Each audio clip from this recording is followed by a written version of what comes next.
The New Testament summarizes the Easter message in just a single sentence.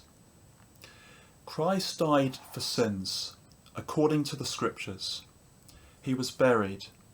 He was raised on the third day, according to the Scriptures.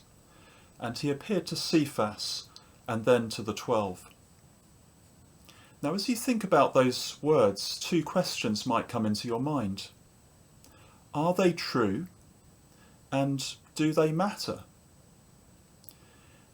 It may be that you're more interested in the second one of those questions. Because if the Easter message doesn't matter, then it doesn't matter if it is true. I want to tell you two true stories, that show that the Easter message really does matter. It really can work in our lives today. In the stories, people's lives are changed in extraordinary ways for the better. The first story is about a man in the New Testament called Saul. Saul lived at the same time as Jesus. He lived through the first Easter events, but he was a bitter opponent to Christ's cause. In fact, it's hard to imagine anyone who could be more opposed to Christianity than this man Saul. In our story, he's on his way to Damascus, on a mission to find Christians, to bind them, to bring them back to Jerusalem, where they would be thrown into prison or even put to death. But on the road to Damascus, the man who sought to arrest others was himself arrested. He saw a bright light from heaven which floored him, and then a voice from heaven, "Saul, Saul, why are you persecuting me?" Saul naturally asked who it was who was speaking to him, and the voice replied, "I am Jesus, whom you are persecuting." Well, to cut a long story short, that heavenly encounter completely changed Saul's life.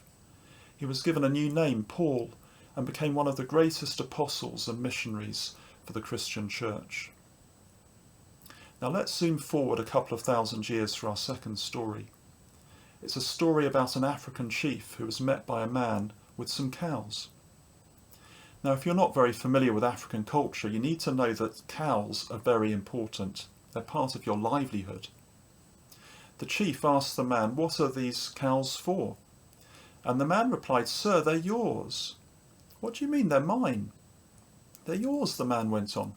"When I was looking after your cattle, I stole 4, and now there are 8, and I'm bringing them back to you." The chief assumed the man must have been caught by the police. "Who arrested you?" he asked.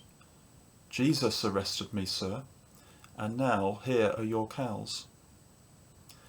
Well, a few days later, the chief's nephew called to see him.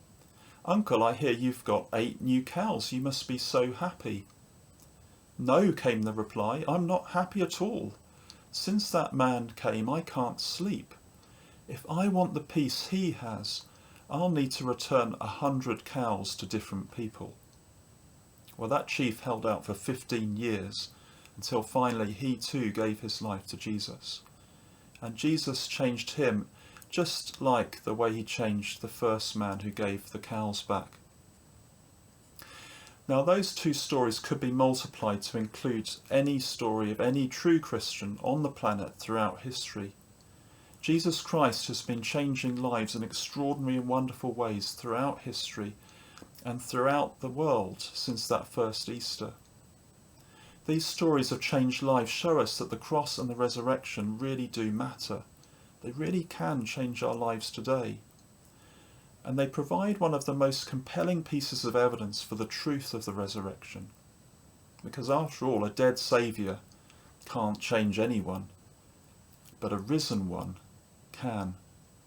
And the good news is, he can change your life too, if you'll let him.